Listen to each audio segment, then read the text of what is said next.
Уважаемые подписчики, сегодня предлагаю испечь немецкий хлеб с семечками. Закваска для данного хлеба однофазная, поэтому она будет очень удобна для домашнего пекаря. В Германии есть много разных способов приготовления закваски. Например, с начала 60-х годов 20 века в пекарнях стала очень популярна однофазная детмольдовская закваска.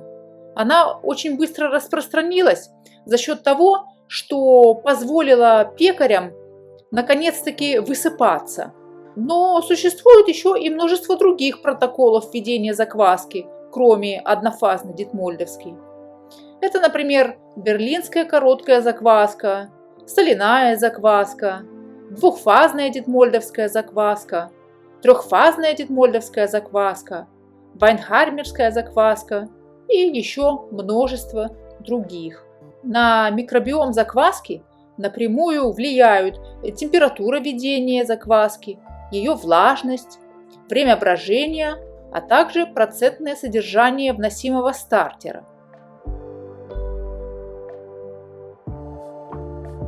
Также нам понадобится мочка из семян. В данной смеси используются семена подсолнуха, тыквы и чиа. Если у вас нет семян чиа, вы можете использовать семена льна. Это не принципиально. Главное, чтобы это были семена, которые имеют желеобразующую способность. Поставим мочку и закваску на созревание при комнатной температуре до следующего дня.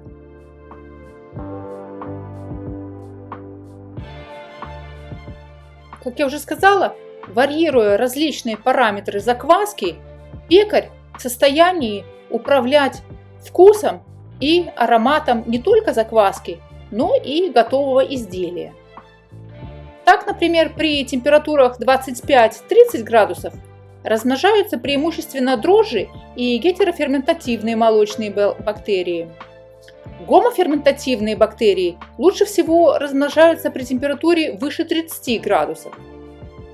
Так, при температуре ведения закваски 32-37 градусов образуется примерно 85% молочной кислоты и 15% уксусной. При температуре 25-31 градус Цельсия образуется примерно 80% молочной кислоты и 20% уксусной.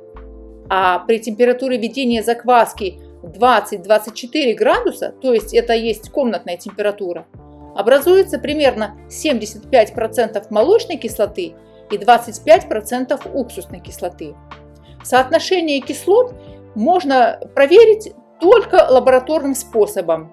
Но именно лабораторный способ дал вот эти вот выкладки, которые можно использовать в качестве руководства.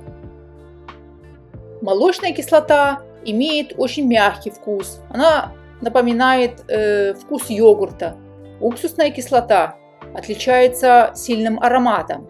Поэтому правильное соотношение зрелой закваски должно иметь примерно 75-85% молочной кислоты и 25-15% уксусной кислоты. Для чего это важно? Это важно не только для вкуса хлеба, правильное соотношение кислот.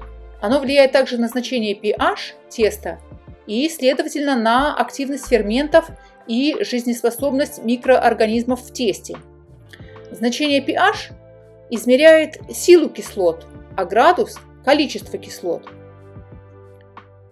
Зрелая закваска имеет кислотность примерно 10-13 градусов и значение pH 3,7-4,2.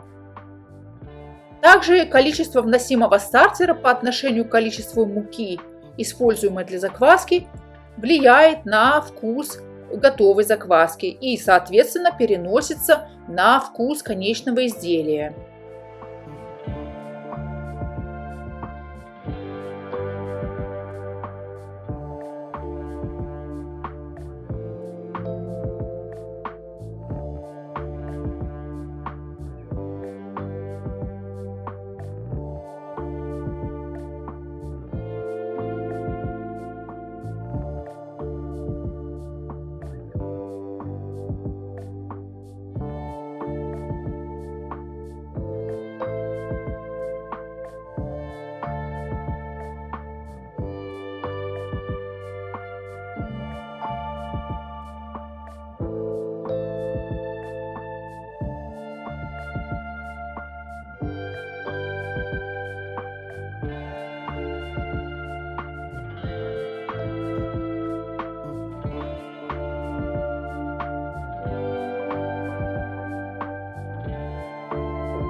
Также отличительной чертой данного хлеба является то, что брожение теста и расстойка соединены в одно.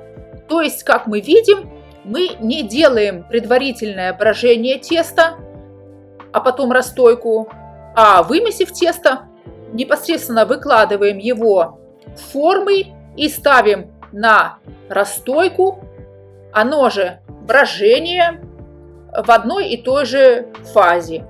При этом этот процесс занимает у нас примерно 3-4 часа. Мы также можем снизить температуру брожения и увеличить время расстойки или брожения. Но я бы не советовала вам это делать, потому что закваска у нас изначально имеет достаточно высокую кислотность, и дополнительное время брожения при более низких температурах сдвинет вкусовой баланс хлеба в более кислую сторону. Поэтому старайтесь выдерживать тот температурный и временной режим, который указан в рецептуре, потому что он даст сбалансированный и очень приятный вкус данного хлеба. Перед посадкой в печь заготовки сбрызгиваются водой, посыпаются смесью семян на ваш вкус, а затем выпекаются. Выпечка данного хлеба производится с паром. Первые 10 минут при температуре 250 градусов, а затем еще 40-50 минут при температуре 190-200 градусов без пара. Если вы делаете этот рецепт впервые, то желательно делать замер внутренней температуры хлеба на выходе. Она должна составлять 97-98 градусов. Так как я делаю этот хлеб не впервые, я знаю свои параметры температурные, временные, поэтому мне это делать нет необходимости. Но вам для начала, для того, чтобы сориентироваться, необходимо сделать замер температуры на выходе заготовок из духовки. Заготовкам нужно дать полностью остыть, и после этого завернуть в кухонное полотенце и оставить на кухонном столе созревать до следующего дня. Как известно, любой хлеб с большим содержанием ржаной муки должен созреть. На мой взгляд, это очень вкусный, довольно-таки мягкий, не кислый хлеб, который нравится, по моему опыту, практически всем. Поэтому я настоятельно рекомендую вам испечь этот хлеб и насладиться его прекрасным вкусом. Если вы нашли это видео полезным и оно вам понравилось, я буду признательна и благодарна, если вы поставите лайк, подпишитесь на мой канал, а может быть, разместите ссылку на это видео в своих социальных сетях. Пеките на здоровье!